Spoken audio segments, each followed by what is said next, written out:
On démarre donc avec Jean-Claude Puerto, le fondateur de UCAR. Bonjour Jean-Claude. Bonjour Stéphane. Donc, loueur de voitures, mais en l'occurrence, président de l'association des anciens élèves de l'INSEC, avec 2 E au milieu. J'ai regardé 16 grandes écoles et écoles spécialisées, c'est ça l'INSEC? Oui, on a presque 100 000 anciens. C'est une vieille école. Moi j'ai été il y a très longtemps. Gestion, business, commerce, oui, tout ça. C'est une école de commerce avec des masters. Et donc l'idée, toi, ton souci, ton sujet aujourd'hui, c'est mobilisation pour les stages étudiants.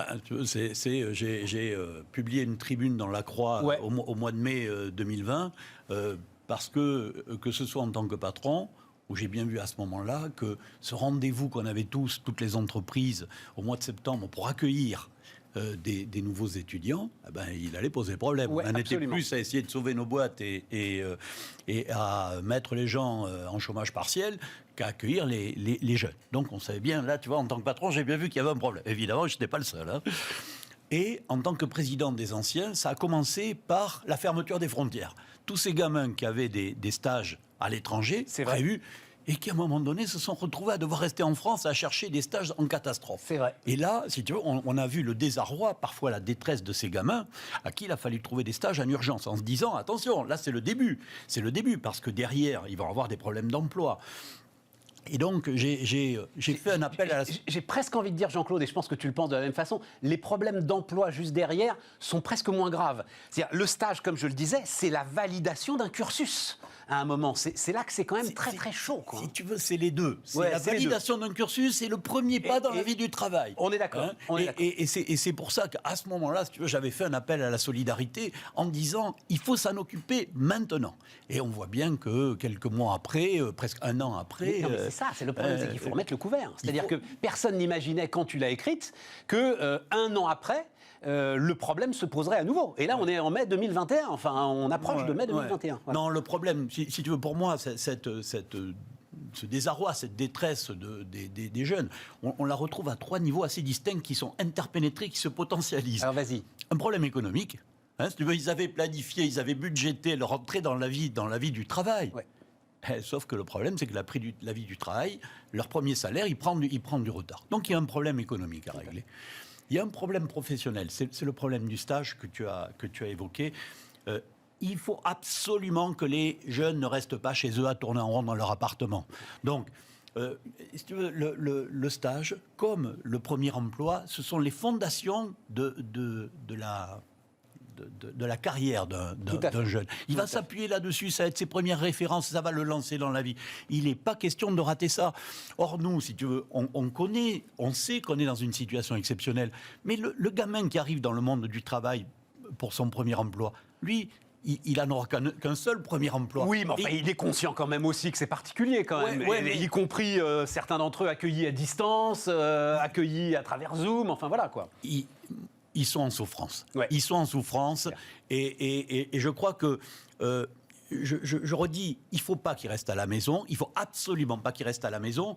Et je crois que se pose la question du statut de l'étudiant Covid. Tu vois, s'il faut augmenter la taille de la période d'étudiant, tu vois, s'il faut faire un an de statut d'étudiant en plus pour qu'ils puissent avoir accès au stage, et donc rentrer dans l'entreprise. Parce que tu mets le doigt sur, alors il faut le préciser là-dessus, tu mets le doigt effectivement sur un sujet compliqué, qui est qu'à un moment, fin d'études, pas encore en emploi, zéro statut, voilà, ils ne sont nulle part en fait, l'ensemble de ces gamins. Exact. Voilà.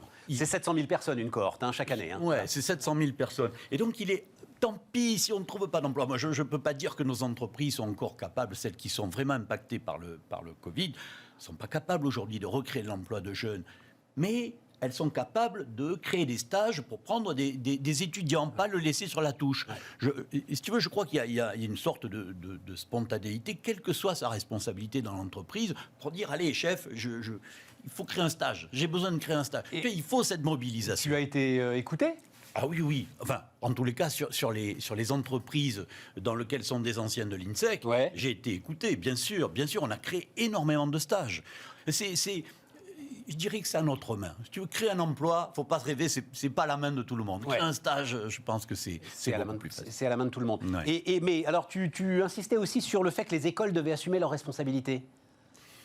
Écoute, le secteur éducatif, c'est un secteur qui souvent est dans un système associatif, qui n'a pas vocation à gagner de l'argent, qui souvent gagne quand même beaucoup.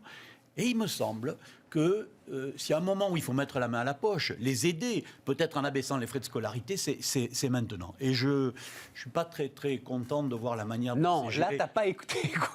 Là, pour le coup. Là, j'ai l'impression... Ouais, mais alors, enfin, je veux prendre un peu leur défense, c'est-à-dire que eux-mêmes se sont retrouvés dans une situation qui était une situation très, très, très compliquée. Enfin, eux-mêmes, ils ont des business à faire tourner d'une certaine manière. Oui, mais il y a différents statuts dans ce domaine-là de l'éducation supérieure. Il y a des statuts commerciaux. Ouais. Et puis il y a des statuts associatifs. Ouais. Et dans ces statuts associatifs, tu as bénéficié d'avantages fiscaux. Tu ne payes pas de TVA, tu ne payes pas d'impôts. Donc, il ne faut quand même pas se comporter comme si c'était une entreprise purement capitaliste. Et c'est là que je trouve qu'il y a un petit problème. Il y a eu, alors il est retombé ce débat, malheureusement. Moi, je dois avouer que j'étais à front renversé là-dessus. Plutôt libéraux, plutôt méfiants sur la dépense publique. Mais il y a eu un débat à un moment sur le RSA jeune. Et sur, alors même des initiatives très intéressantes, je me souviens d'une lancée par Stanislas Guérini, qui est le patron de La République En Marche, un prêt de 10 000 euros pour chaque jeune, taux zéro, qu'il ne rembourse que s'il trouve du travail d'ailleurs. Enfin, c'était un dispositif assez bien fait. Tout est retombé là, ça y est, on n'en parle plus malheureusement. Comment est-ce que tu te positionnes là-dessus? Plusieurs banquiers, je trouve, si tu veux, que un peu comme pour les entreprises et le PGE, on est devant un problème de financement de cette période. Ouais. Que ce soit pour une entreprise, que ce soit pour un gamin qui va trouver du boulot. Ouais. Il faut assurer ce financement. Bon, moi, je ne suis pas très subvention. Je ne suis pas très subvention, je ne suis pas aide, je ne suis pas très aide à fond perdu. Hein. Par contre, un crédit remboursable à taux très, très, très, très, très bas, tant mieux si c'est zéro, en tous les cas, sans gagner d'argent, hein, sur une durée longue. Je crois que ça, c'est la taxe Covid qu'on est tous prêts à avaler.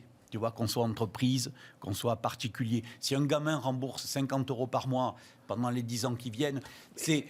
Pardon Jean-Claude, mais je trouve ça profondément injuste. Dis-moi. Mais l'ensemble des salariés de ce pays, enfin en tout cas, on va dire les 4 derniers déciles, voilà, quand même, ont, sans doute sans le vouloir, épargné des sommes considérables. On va arriver avec sans doute 200 milliards d'euros non consommés. C'est pas de l'épargne, hein, on est tous d'accord, c'est non consommé. Et face à ça, tu as peut-être un petit million de gamins, 1,5 million, 2 millions, qui sont dans la situation que tu as très bien décrite.